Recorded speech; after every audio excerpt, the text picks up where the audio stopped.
What would you do if someone threatened your disabled veteran father? Well, when HOA board president Marcus Wellington made that mistake with retired Marine Sergeant Robert Hayes, he had no idea that Robert's son wasn't just any ordinary neighbor. Agent Michael Hayes of the Federal Bureau of Investigation was about to teach this power-hungry HOA dictator a lesson he'd never forget. This is a true story of justice, family protection, and how one corrupt HOA finally met its match. Let me take you back to Meadowbrook Estates, one of those picture-perfect suburban communities in Colorado Springs where every lawn looks like it's been cut with nail scissors, and every house paint color has been approved by a committee of retired accountants.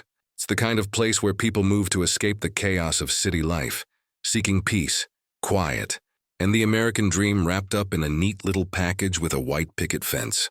Robert Hayes had earned that dream. 24 years in the Marine Corps, 3 tours in Afghanistan, and a final mission that left him with a Purple Heart and a wheelchair. At 58, Robert wasn't the towering soldier he once was, but his eyes still held that steely determination that had carried him through desert combat zones. When his wife Sarah passed away from cancer 2 years earlier, his son Michael convinced him to move closer to family. Michael Hayes was 32, 6'2", with the kind of build that came from FBI physical training and a job that demanded peak performance. He'd followed in his father's footsteps of service, just choosing a different uniform. As a federal agent specializing in organized crime and corruption, Michael had seen his share of bullies and power-hungry individuals. But nothing had prepared him for the particular breed of domestic terrorism that was about to unfold in Meadowbrook Estates. The house they chose was a beautiful 2-story colonial with a ramp installed for Robert's wheelchair and a small garden where the retired Marine could grow the tomatoes he'd always talked about during those long nights overseas. It seemed perfect. The neighbors waved politely, the streets were clean, and the monthly HOA fees seemed reasonable for the amenities provided. But perfection, as they were about to learn, came with a price. Marcus Wellington wasn't just the HOA president. He was the self-appointed king of Meadowbrook Estates. At 45, Marcus had never served his country, never faced real adversity, and never encountered a problem he couldn't solve by wielding his clipboard like a weapon of mass destruction. He drove a spotless BMW, wore polo shirts in 17 different shades of pastel, and treated the HOA bylaws like they were carved in stone tablets handed down from some suburban deity. Marcus had ruled Meadowbrook Estates with an iron fist for 6 years, turning neighborhood meetings into courtroom trials and treating residents like subjects in his personal kingdom. He'd driven out 3 families for violations, ranging from unapproved garden gnomes to mailbox colors that were allegedly 2 shades too dark. The man collected complaints the way some people collect stamps, and he had a particular hatred for anything that disrupted his vision of suburban perfection. When the Hayes family moved in, Marcus saw an opportunity to establish dominance early. A disabled veteran in a wheelchair didn't fit his aesthetic vision, and he was determined to make that clear from day one. He started small, as bullies always do, leaving passive-aggressive notes about the wheelchair ramp being non-conforming and the medical equipment van being parked inappropriately in the driveway. Robert, drawing on decades of military discipline, tried to address each complaint professionally. He submitted modification requests, moved his van, and even offered to paint the ramp to match the house color scheme. But Marcus wasn't interested in compliance. He was interested in control, and he was about to discover that some people don't break as easily as others. 3 weeks after moving in, Robert received his first official HOA violation notice. The crime: his American flag was allegedly hung at the wrong angle. According to Marcus's interpretation of the HOA bylaws, the flag needed to be positioned at exactly 45 degrees from the porch pillar, not the 47 degrees currently displayed. Robert stared at the notice in disbelief. This was the flag that had draped his wife's coffin, the flag that represented everything he'd fought for overseas. And now some suburban dictator was complaining about its positioning. But Robert was a Marine, and Marines handle problems head-on. He wheeled himself over to Marcus's house that evening to discuss the matter man to man. Marcus answered the door in his standard uniform, khaki shorts, polo shirt, and an expression of supreme annoyance. "Can I help you, Mr. Hayes?" "I got your notice about the flag," Robert said calmly, holding up the paper. "I'd like to discuss this reasonably." "There's nothing to discuss," Marcus replied, crossing his arms. "The bylaws are clear. The flag position is non-conforming, and it needs to be corrected within 48 hours or you'll face fines. Sir, with respect, this is an American flag displayed on a veteran's property. I've served this country for over 2 decades, and I know proper flag etiquette better than most." Marcus's eyes narrowed. "Your military service doesn't give you special privileges in this community, Mr. Hayes. Everyone follows the same rules here." Robert took a deep breath, fighting to keep his temper in check. "I'm not asking for special privileges. I'm asking for common sense. The flag is displayed properly according to federal guidelines." "Federal guidelines don't supersede HOA bylaws," Marcus snapped. "Fix it or pay the fine. Your choice." As Robert wheeled away from that encounter, he realized this wasn't about flag positioning. This was about power, control, and a small man trying to feel big by pushing around someone he perceived as vulnerable. Robert had faced Taliban fighters who showed more respect and honor than this suburban tyrant. Over the next month, the violation notices came like clockwork. Robert's trash cans were allegedly placed 6 inches too far from the curb. His newspaper was left on the lawn for more than the approved 2 hours. The wheelchair ramp's handrails were supposedly the wrong shade of white. Each violation came with increasingly hefty fines and increasingly aggressive language. Michael noticed his father becoming withdrawn during their weekly phone calls. Robert, who had never backed down from a fight in his life, seemed defeated by this paper warfare. When Michael asked about it, Robert downplayed the situation. "Just some HOA nonsense, son. Nothing I can't handle," but Michael knew his father too well. Robert Hayes didn't sound like a man handling things. He sounded like a man being systematically broken down by an enemy he couldn't identify or engage properly. Michael made a mental note to visit sooner rather than later. The breaking point came on a Tuesday afternoon in October. Robert had been working in his small garden, transferring tomato plants from his wheelchair to raised beds he'd built to accommodate his disability. It was therapeutic work, reminding him of the simple pleasures he'd dreamed about during those long deployments. Marcus appeared at the fence line like a bad omen, clipboard in hand and that familiar expression of bureaucratic superiority on his face.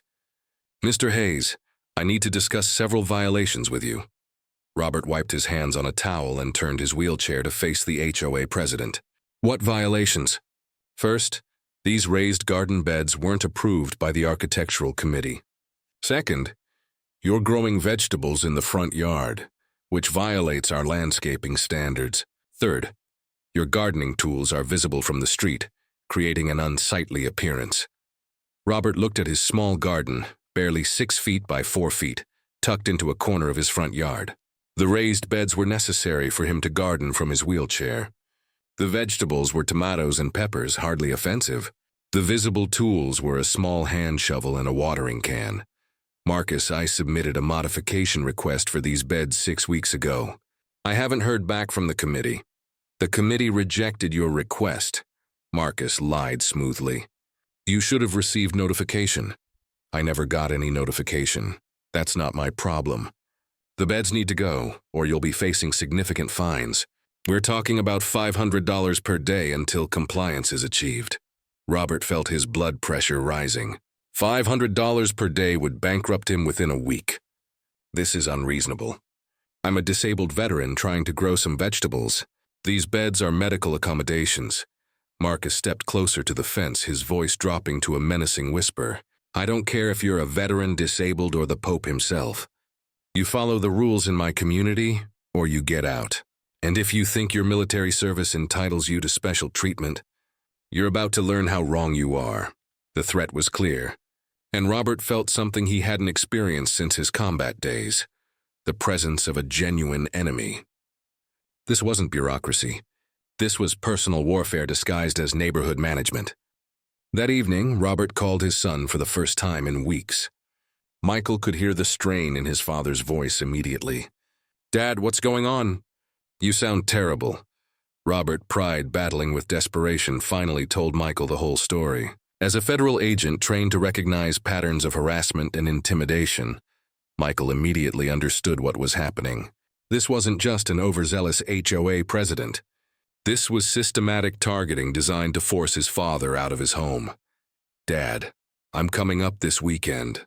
Don't sign anything, don't pay any fines, and don't let this guy intimidate you. Michael, I can handle my own problems. I know you can. Dad, but you shouldn't have to handle them alone." Michael spent the next 3 days conducting what he called preliminary research into Meadowbrook Estates HOA, using his federal access to public records, property databases, and financial filings. He began building a picture of Marcus Wellington's operation. What he found was disturbing. The HOA's finances showed irregularities that would make a forensic accountant salivate. Maintenance contracts were awarded to companies owned by Marcus's relatives at inflated prices. Community funds were being diverted to special projects with no public documentation. Most telling of all, the HOA had filed eviction proceedings against 7 families in the past 3 years, always targeting elderly residents, single mothers, or anyone who might be perceived as vulnerable. Marcus Wellington wasn't just a power-hungry HOA president. He was running a systematic scam designed to drive out residents and flip their properties to his network of real estate cronies. The harassment of Michael's father wasn't personal. It was business. Dirty, illegal business. Michael's investigation also revealed that Marcus had been lying about the architectural committee. The committee hadn't met in over a year, and several supposed members had no idea they were listed as committee officers. Robert's modification requests had never been submitted to anyone, because there was no one to submit them to. Armed with this information, Michael drove to Colorado Springs on Friday afternoon, ready for a conversation with Mr. Marcus Wellington. But he never expected that conversation to turn physical. Saturday morning dawned crisp and clear, the kind of autumn day that made Colorado famous. Robert was in his garden again, carefully tending to his tomato plants, when Marcus appeared at the fence line with 2 men Michael didn't recognize. These weren't neighborhood residents. They had the look of hired muscle trying to pass as legitimate security. "Mr. Hayes," Marcus announced in a voice loud enough to attract the attention of neighboring houses, "I'm here with community security to discuss your continued violations and your refusal to comply with lawful HOA directives." Robert set down his gardening tools and turned his wheelchair to face the 3 men. "What violations are you talking about now, Marcus?" "The unauthorized garden beds, the non-conforming ramp, the improper flag display, and now I'm adding disturbing the peace for your hostile attitude toward community leadership." "Disturbing the peace?" "I haven't done anything hostile." Marcus stepped closer to the fence, his voice taking on that menacing tone again. "Your entire presence here is hostile, Hayes. You don't fit in this community. You're bringing down property values with your medical equipment, your disability modifications, and your general attitude that the rules don't apply to you." Robert felt his hands clench on his wheelchair armrests. In his military days, language like this would have resulted in immediate disciplinary action. In civilian life, he was learning. Bullies like Marcus operated with impunity. "I've followed every legitimate rule you've given me," Robert said carefully. "I've submitted proper requests, made modifications when required, and paid every fee you've imposed. What more do you want?" Marcus smiled, and it was the kind of smile that predators wore when cornering prey. "I want you gone, Hayes. This community doesn't need your type here." "My type?" "Disabled freeloaders looking for special treatment." The words hung in the air like poison gas. Robert had been called many things in his military career, but never a freeloader. The Purple Heart on his chest and the wheelchair beneath him were testament to sacrifices Marcus Wellington couldn't comprehend. "You need to leave now," Robert said quietly, his military training kicking in. "When facing an enemy, maintain discipline, assess threats, and prepare for escalation." "Actually, you need to leave," Marcus replied, motioning to his 2 companions. "These gentlemen are here to serve you with an eviction notice. Failure to comply with HOA bylaws has resulted in violation of your purchase agreement." One of the security men, A thick-set individual with neck tattoos and the posture of someone accustomed to intimidation, stepped forward with an official-looking document. "Robert Hayes, you're being served with notice of eviction proceedings. You have 72 hours to vacate the premises." Robert looked at the document, recognizing immediately that it was a fake. The legal language was wrong, the formatting was amateur, and the supposed court seal looked like it had been printed on a home computer. But 3 against 1, with him in a wheelchair, weren't odds that favored a physical confrontation. "This is fake," Robert said simply. "You have no authority to evict anyone." Marcus's face flushed red. "Are you calling me a liar?" "I'm calling this document fraudulent." That's when Marcus made his fatal mistake. Rage overriding judgment, he stepped through the fence gate into Robert's yard, followed by his 2 hired intimidators. In legal terms, they had just committed criminal trespass. In practical terms, they had just escalated a civil dispute into a physical threat against a disabled veteran. "You're going to sign this eviction agreement, Hayes, or we're going to have problems." Robert backed his wheelchair toward his house, maintaining distance while his mind calculated escape routes and defensive options. 24 years of military training doesn't disappear just because you're in a wheelchair. "Get off my property," Robert said firmly. "Make me," Marcus snarled. Stepping closer, that's when the thick-set security man made the mistake that would haunt him for years to come. He grabbed the handles of Robert's wheelchair, trying to physically move the disabled veteran. "Let go of me," Robert demanded. "You'll move when we tell you to move," the man replied.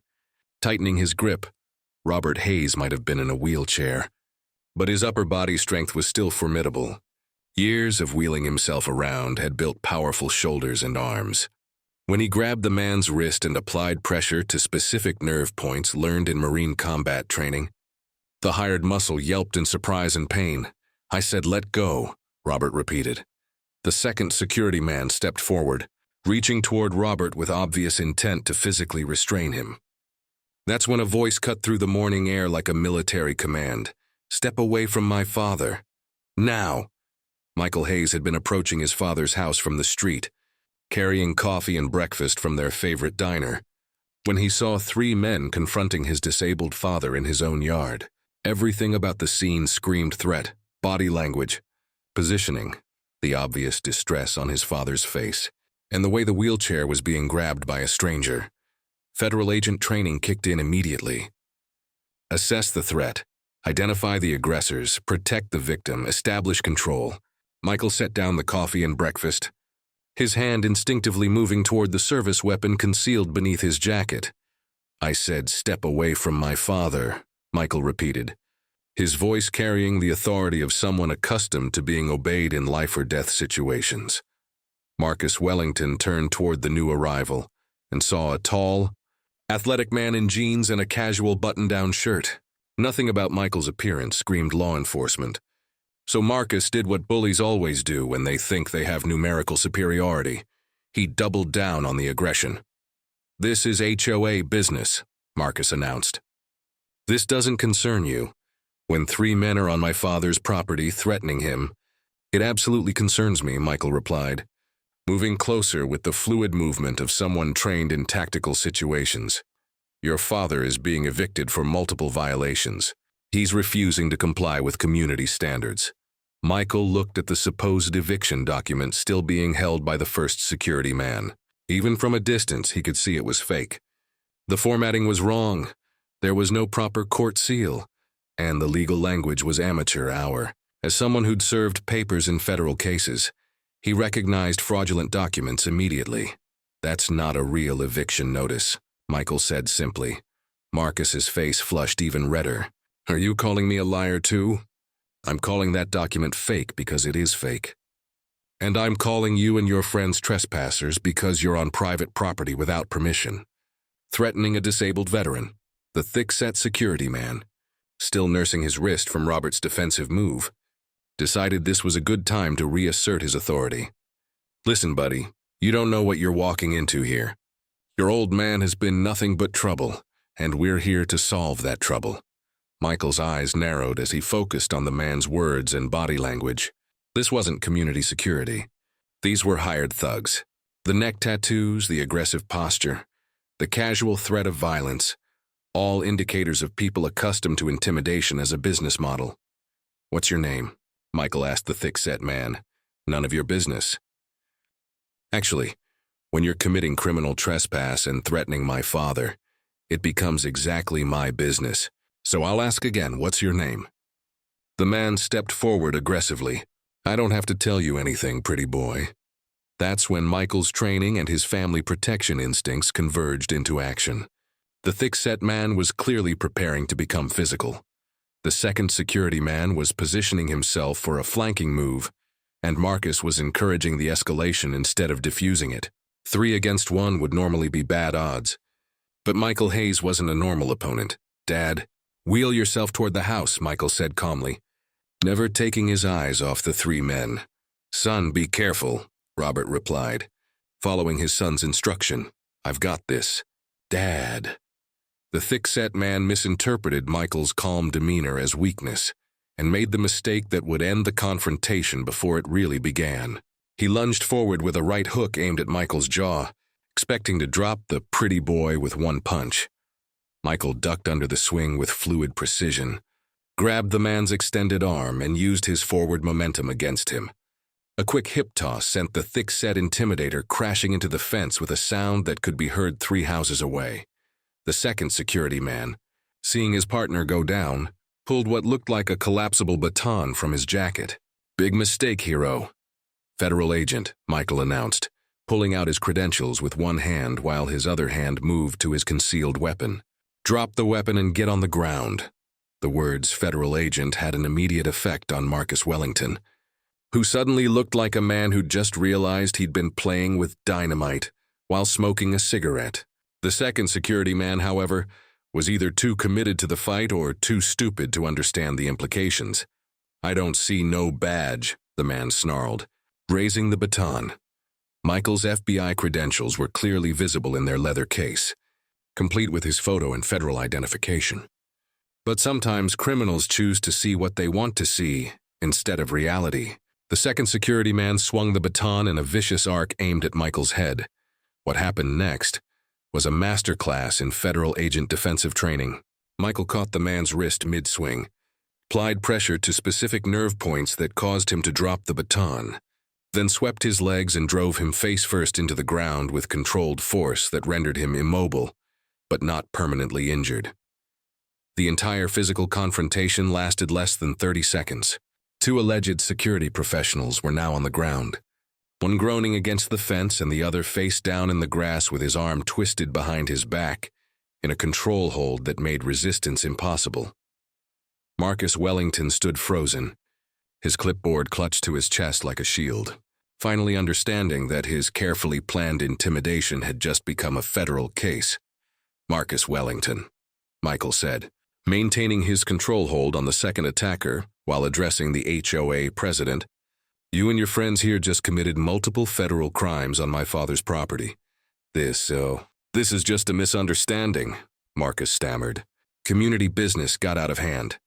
"Community business doesn't involve fake eviction notices, hired muscle, and physical threats against disabled veterans," Michael replied. "But since you mentioned misunderstandings, let me clear up a few things for you." Michael pulled out his cell phone and speed-dialed a number. "This is Agent Hayes. Badge number 2847. I need local law enforcement and a federal evidence team at 1247 Maple Street, Meadowbrook Estates. I have multiple suspects in custody for assault, criminal trespass, fraud, and intimidation of a disabled veteran." The words "federal evidence team" had the same effect on Marcus as hearing his own death sentence. His carefully constructed world of suburban tyranny was crashing down around him. And he finally understood that Robert Hayes wasn't just some disabled veteran he could push around. He was the father of a federal agent with the resources to investigate every aspect of Marcus's operation. Within 15 minutes, Meadowbrook Estates was swarming with law enforcement. Local police, FBI agents, and even representatives from the Colorado Attorney General's office descended on the quiet suburban street like a law enforcement convention. The thick-set security man turned out to be Danny Morrison, a convicted felon with a record of assault and intimidation charges. The second man was Carl Stevens, also with a criminal record and no legitimate security credentials. Both men were employed by a company called Community Solutions, which existed only on paper and was owned by Marcus Wellington's brother-in-law. Marcus himself was discovered to have been operating an elaborate scheme involving fraudulent HOA practices, embezzlement of community funds, and systematic harassment designed to force property sales to his network of real estate associates. The fake eviction notice was just the latest in a series of fraudulent documents designed to intimidate residents into abandoning their homes. Over the next 2 weeks, Michael's preliminary investigation into Meadowbrook Estates HOA expanded into a full federal case involving multiple agencies. The FBI's Financial Crimes Division took over the embezzlement aspects, while local authorities handled the assault and intimidation charges. What they found was staggering. Marcus Wellington had been running his scheme for over 5 years, driving out dozens of families and profiting from the forced sales of their properties. The HOA's books showed over $200,000 in missing funds, diverted to fake maintenance contracts and phantom community improvement projects. The architectural committee that had supposedly rejected Robert's modification requests didn't exist. The community standards that Marcus enforced so vigorously were largely fabricated. Even the HOA bylaws themselves had been altered. Without proper resident approval to give Marcus broader powers than any legitimate homeowners association would allow, 7 families came forward with stories similar to Robert's: systematic harassment, fake violation notices, escalating fines, and intimidation tactics designed to force them out of their homes. 3 elderly residents had actually sold their houses at significant losses rather than continue fighting Marcus's bureaucratic warfare. The investigation also revealed that Marcus had been targeting specific demographics: elderly residents, disabled individuals, single mothers, and anyone he perceived as vulnerable or unable to fight back effectively. It was a predatory scheme disguised as community management, and it had been operating successfully for years because no one had the resources or knowledge to fight back until Marcus made the mistake of targeting the wrong disabled veteran. The legal proceedings moved with surprising speed, largely because the evidence was overwhelming, and Marcus's co-conspirators quickly agreed to cooperate in exchange for reduced sentences. Danny Morrison and Carl Stevens pled guilty to assault and received 2 years in state prison. Marcus's brother-in-law, who owned Community Solutions, pled guilty to fraud and received 3 years federal time. Marcus Wellington himself faced federal charges for mail fraud, wire fraud, embezzlement, conspiracy, and violation of civil rights under color of authority. His legal team tried to argue that HOA management fell under civil rather than criminal law, but federal prosecutors demonstrated that his systematic targeting of protected classes constituted a criminal enterprise. The trial lasted only 1 week. Michael testified about the investigation that led to the discovery of the scheme. Robert testified about the months of harassment and intimidation. 7 other families testified about similar experiences. The evidence was so comprehensive that Marcus's own lawyers recommended he accept a plea agreement. Marcus Wellington was sentenced to 8 years in federal prison and ordered to pay full restitution to all affected families. The fraudulent HOA was dissolved, and a legitimate property management company was brought in to handle actual community needs. The Meadowbrook Estates community reaction was mixed, as it often is when long-standing corruption is finally exposed. Some residents were outraged that they'd been victimized for years without realizing it. Others were embarrassed that they'd supported Marcus's strict community standards without questioning his methods. Many neighbors approached Robert with apologies for not speaking up when they witnessed his harassment. Some admitted they'd been afraid of becoming Marcus's next target. Others said they'd assumed the HOA president must have legitimate authority and proper procedures.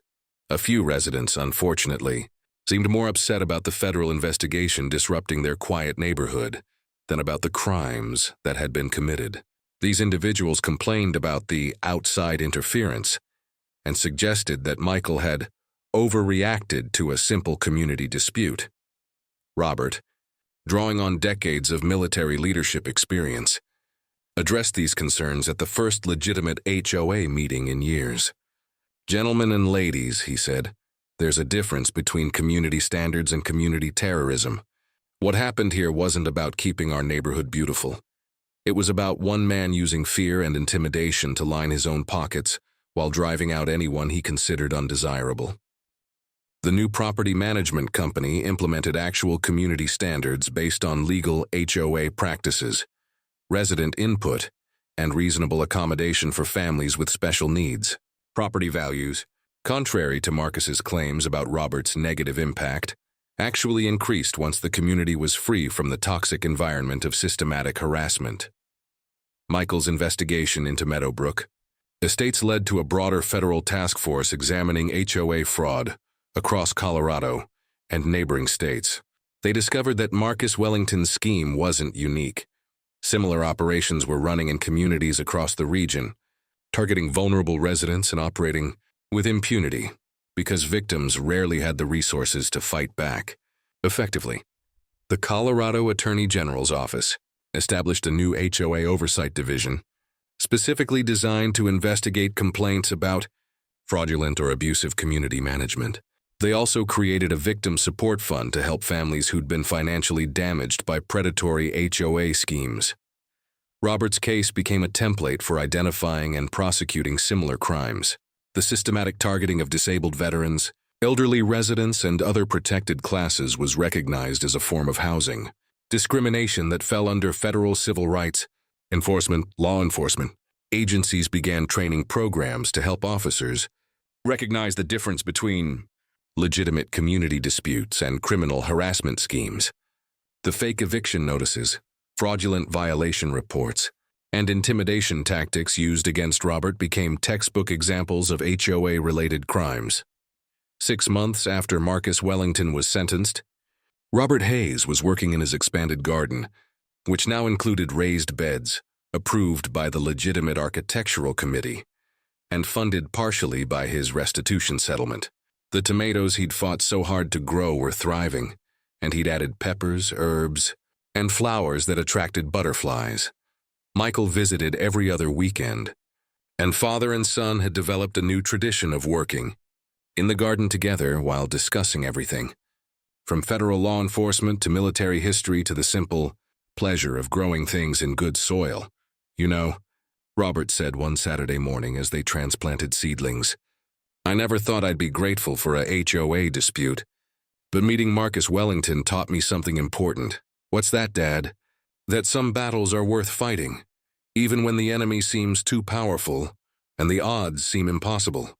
And that sometimes the skills we learned in service, whether military or law enforcement, are exactly what our community needs to protect people who can't protect themselves." Michael smiled as he helped his father position a new tomato plant. "Think you'll stay here long term?" "Absolutely," Robert replied. "This is my home, and I'll be damned if I'm going to let bullies drive me out of it. Besides, the new HOA actually does what it's supposed to do: maintain community standards without terrorizing the residents." The neighborhood had indeed changed. Children played in the streets again without fear of arbitrary violation notices. Elderly residents attended community meetings without worrying about harassment. New families moved in, attracted by the reasonable HOA practices and the community's newfound reputation for standing up to corruption. Marcus Wellington, meanwhile, was serving his federal sentence and learning what it felt like to have someone else control every aspect of his daily life. The irony wasn't lost on anyone who knew the case details. The Meadowbrook Estates case became a landmark example of several important principles that every homeowner should understand.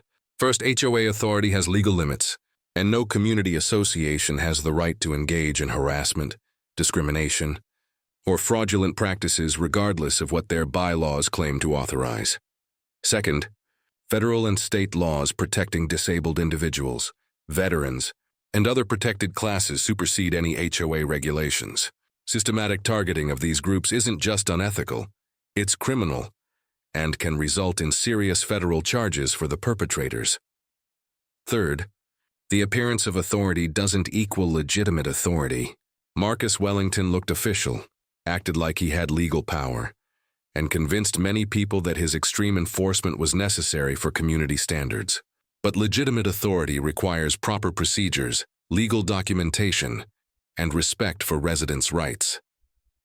Fourth, when facing systematic harassment or intimidation, documentation is crucial. Robert's careful records of every violation notice, every fee, and every interaction became essential evidence in the federal prosecution. Without proper documentation, it becomes much harder to prove patterns of abuse. Finally, the case demonstrated that bullies often target people they perceive as vulnerable or unable to fight back. Marcus specifically chose elderly residents, disabled individuals, and single mothers because he assumed they wouldn't have the resources or knowledge to resist his schemes effectively. The story of Robert and Michael Hayes spread beyond Colorado through social media, news coverage, and law enforcement networks. Similar cases began emerging in other states as victims realized they didn't have to accept systematic harassment disguised as community management. A disabled Navy veteran in Texas used the Meadowbrook Estates case as a template to expose fraudulent practices. In his own HOA, a widow in Florida discovered that her community's architectural committee was using the same fake authority tactics Marcus had employed. An elderly couple in Arizona realized their HOA president was embezzling funds through the same type of phantom maintenance contracts. Each case built on the precedent established by Michael's investigation, creating a growing body of law enforcement expertise in HOA-related crimes. Federal prosecutors now had proven strategies for investigating and prosecuting these cases, while victims had examples of successful resistance to systematic abuse. The ripple effect extended to legitimate HOA management as well. Property management companies began implementing stronger oversight procedures to prevent rogue board members from engaging in fraudulent or abusive practices. Legal professionals developed better training programs for HOA boards to ensure they understood the limits of their authority. Community advocates established support networks for residents facing HOA harassment, providing resources for documentation, legal assistance, in law enforcement contact when criminal behavior was suspected. The message was clear. No one should have to face systematic intimidation alone. Today, Meadowbrook Estates is the kind of community Robert Hayes originally hoped to find when he moved there, seeking peace after decades of military service. Property values have increased, community events are well attended and genuinely enjoyable, and residents feel secure in their homes without fear of arbitrary harassment. The legitimate HOA board includes Robert as a member, bringing his military leadership experience and hard-won knowledge of residents' rights to community management. His garden has become a neighborhood attraction, with children stopping by to learn about growing vegetables and neighbors sharing gardening tips and produce. Michael continues his federal law enforcement career with the satisfaction of knowing that his investigation protected not just his father, but dozens of families who were being victimized by Marcus Wellington's scheme. The case enhanced his reputation within the FBI and led to his assignment as a specialist in organized fraud and corruption cases.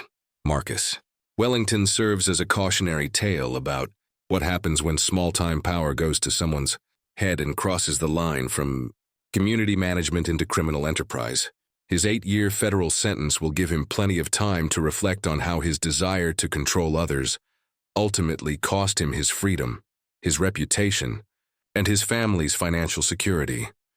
The story of how an HOA board president threatened a disabled veteran and discovered that his son was an FBI agent has become more than just a tale of justice served.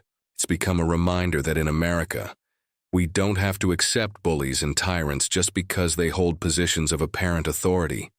Sometimes, standing up to corruption requires someone with specialized knowledge, federal authority, or unique skills. But the courage to resist systematic abuse and protect vulnerable community members is something every citizen can develop and exercise when the situation demands it. Robert Hayes earned his peace through military service and personal sacrifice. When that peace was threatened by a domestic enemy, His son Michael had the tools and authority to restore it. Together they proved that some battles are worth fighting. Some enemies must be confronted, and justice, though sometimes delayed, can ultimately prevail. The HOA president thought he was targeting an isolated, vulnerable, disabled veteran.